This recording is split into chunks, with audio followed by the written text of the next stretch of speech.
Welcome to Lesson 1 of Advanced Saxophone Lessons Made Easy, all about reeds. Regardless of how you feel about reeds, they are a very important part of playing the saxophone. You can't live with them, and you can't smash them all against the wall and still be able to play your horn. We all like performing official reed tests, such as hitting the tip against a wall like a nail, and if it breaks evenly, it was the perfect reed. Or lighting the tip on fire, and if it burns down to a flat tip, it was the perfect reed. While it may be fun to do these tests with reeds that are uncooperative, if you follow the details of preparing and caring for your reeds, you can do these tests less often and save a lot of frustration and money. Let's first explore where reeds come from and why we use them. A reed comes from a large grass called cane, similar to bamboo. This grass has a rare vibrating quality, which was first used in the form of panpipes, where you place several pieces of cane together side by side and play them like Coke bottles. The Egyptians started boring holes in a single piece of cane as early as 3000 BC and came up with an instrument that we now call the clarinet. Unfortunately, when these cane clarinets wore out, just like our reeds, they had to be thrown out and replaced. Many have attempted to produce a longer-lasting reed out of material other than cane. At your local music store, you can find plastic and synthetic reeds that promise to last longer than a regular reed. While this may be true, my experiences with these reeds have not been very positive. One plastic reed can cost almost as much as a full box of reeds, and if you get a lemon, all you can do is make lemonade because you cannot return them. Most of these plastic reeds do not have the flexibility of a cane reed, and they limit playing ability in various registers, such as really high notes and really low notes, so buy with caution. If you are confused as to which reed to buy, join the crowd. There are many different brands and strengths, and most of them only come in boxes of 5 or 10. If you are a student on a tight budget, I recommend sticking with Rico or Van Doren reeds. These are fairly inexpensive, and most of the time you can purchase individual reeds and not the entire box. If you are a more experienced player, you may want to try some different brands to find others that work well for you. I have enjoyed playing on Rico's Grand Concert Select and Alexander Superior DC, yet the majority of my reed collection consists of reeds from the trusty Van Doren Blue Box. Regardless of the reeds you buy, it is important to gradually prepare the reed for long hours of playing. If you do not, no matter how much money you spend on a reed, it will be tested and tossed in the trash within a few days. Having worked at a music store for a few years selling reeds, I encountered customers who did not quite understand this. One college student would come in and buy a few reeds almost every day. He often complained that they did not last. No matter how many times I suggested ways for him to care for his reeds, he refused to make a few minor changes that would have saved him a lot of frustration. This lesson focuses on how to make your reeds last a long time and perform better. Now let's talk about properly preparing your reeds. I know this seems like a lot of work, and it may take some of the fun out of playing at first. If you follow these simple guidelines, however, I promise you will get more life out of your reeds and produce a better sound in the process.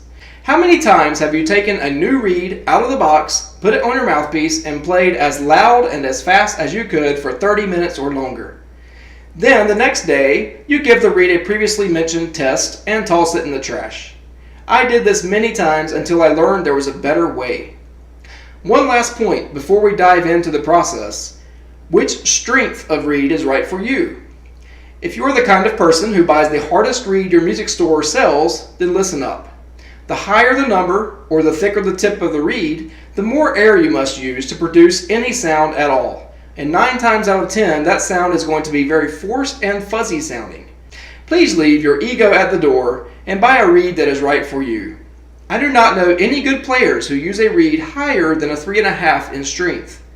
I usually play on a 2.5 to a 3.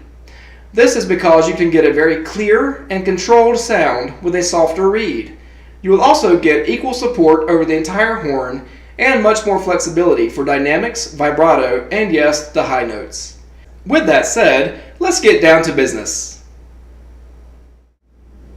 What you will need: a blank piece of paper, an empty pill bottle or something similar, a container that is appropriate for storing reeds, and most importantly, patience. Step number 1, polish the back of the reed. This is a crucial step to getting a good seal between the reed and the mouthpiece. All you need to do is get a blank piece of paper, or one with no printed ink, and lay it on a flat surface. And then place the reed flat on the paper, just like it would be on the mouthpiece. With one finger near the tip and another near the bottom, gently but quickly rub the reed back and forth on the paper. Do this for about 15 seconds. It is a good idea to do this before your first 3 or 4 practice sessions with a new reed. This will smooth out any roughness on the back of the reed, so when you look at the back of the reed at an angle, you will see that it looks shiny. That means it is polished. Step number 2, soak the reed.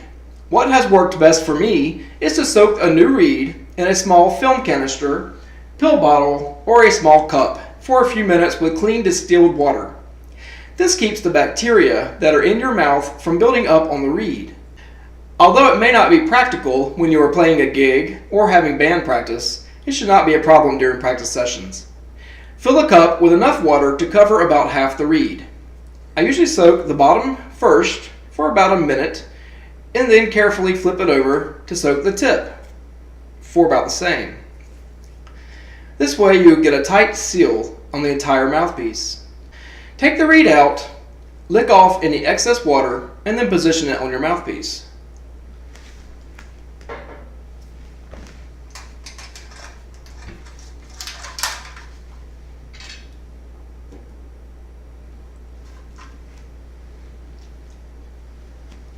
I prefer to attach the mouthpiece to the saxophone first and position it where I want it, and then I place the reed on the mouthpiece. Don't worry, when your reed is wet, it will stay on the mouthpiece without the ligature. Make sure the screws of the ligature are loosened all the way, and then carefully place the ligature over the reed, and then tighten until snug. Once it is snug, loosen the screws just a little bit to allow for more vibration on the reed. You can then check the alignment of the reed by lightly pressing the tip of the reed to the top of the mouthpiece. You should see a black line just below the tip of the reed. Having the reed too high can cause problems with articulation. Having it too low can produce a thin sound. Experiment with positioning until you find what fits best for you. Good news! Now you can start playing your sax. Step 3. Building your reed's endurance. Have you ever decided to become a long-distance runner? On their first day of running, you run 15 miles. Of course not. You would build up your endurance by running a few miles at first and then gradually running farther. Well, your reeds need the same kind of conditioning. This is where it gets tedious. For the first few practice sessions, I recommend playing through a new box of reeds, each one for 5 minutes. After 3 or 4 sessions, increase the playing time per reed to about 10 minutes. After another 3 or 4 sessions, play for up to 15 minutes. After that, your reed should be ready for almost anything. However, if at all possible, you should not play on the same reed for more than 1 hour at a time. The strain can cause the reed to become too soft, and the next time you play it, it will not go well. I recommend keeping 2 or 3 good reeds with you that you can swap out during rehearsals and long practice sessions. So what do you play during this time? Since it is best not to work a reed too hard for the first week or so, I do not recommend playing anything that is very loud, requires fast articulation, or includes lots of high or low notes. Use this breaking in time to practice things you do not normally like to practice. I recommend playing scales, arpeggios, and simple etudes.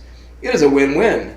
Your reeds are getting the care they need, and you are practicing things that few people take the time to practice, both of which will make you a better player. Step number 4. Number your reeds. You heard that correctly. Number your reeds. How else are you going to know which one is the best when it comes time for a performance? You can approach this 2 different ways. When first opening the box, you can go through each reed and number them in pencil 1 through 10 on the lower back side of the reed. As you are breaking them in, make a mental note or write down which ones play the best. An even easier method is to wait until you have played the reeds for a few days and have a good feel for the ones that perform better than the others. Then you can use a rating system and mark them from 1 as being the best through 10 as the not so good. If you really want to be specific, you can make a list of the different qualities of each reed, such as warm, dark, bright, free-blowing, great response, etc. This makes it easier to pick a good reed when you need to sound your best. Step 5. Storing your reeds. Now that you have begun taking such good care of your reeds and they are performing better, how are you going to care for them when you finish playing? I see many students leaving the reed on the mouthpiece when they are done playing and throw everything in the case. Sure, this saves you 10 seconds when you play your sax the next time, but it destroys reeds. The reed needs to be stored with its back flat against a surface so it can dry without warping. You don't have to spend lots of money on the most advanced reed storage possible. I've made do for many years with a plastic sandwich container and the sleeves the reeds came in. I even use the container's dividers to organize reeds for different saxophones I play.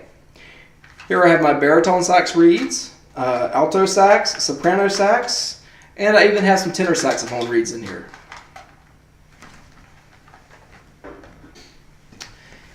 If you do choose to spend a few extra dollars on reed storage, there's a ASLME case that works well.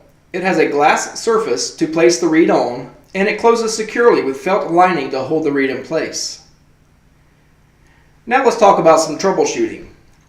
When you come across problematic reeds that do not seem to cooperate, which is often more than half the box, don't throw them away just yet. There is still hope. Several things can be done to improve the performance of a reed if you are willing to give the extra time. Some are easy and inexpensive, and some are not. I prefer to use the easy, inexpensive methods because they work best for me.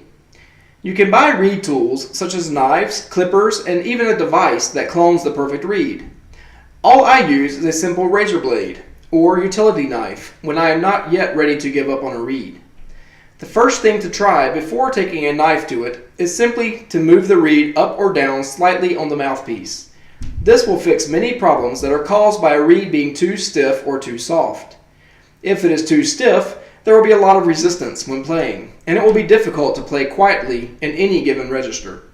If it is too soft, you will notice a very thin, airy sound, and have more difficulty playing quietly in the low registers. Let's discuss a few other modifications you can make. The main one I use is when I have to play low notes, D or lower, very softly, and the reed does not respond. The best way to remedy this is to take your razor blade and shave away a small amount of cane just above the middle of the reed. Take small amounts at a time, checking the response each time until it improves. Be careful not to take too much. It is much easier to remove than it is to put back. The other thing you can do when you have a very stiff reed is use extra fine, maybe 200 to 400 grit sandpaper, and shave off some of the cane. Place the reed on a flat surface. Take a small piece of sandpaper and in an arching motion starting from the middle of the reed, sand up and out. You must do the same amount of shaving on both sides of the reed. I normally do about 3 light strokes on each side before testing the reed. Keep working at it gradually and remember to check the response until it improves. These are techniques that I have used with a great deal of success. I've had many reeds perform well from 6 months to 1 year. I even have some that I've been playing on for more than 10 years. Just remember, if you take care of your reeds, they will take care of you when you need to sound your best.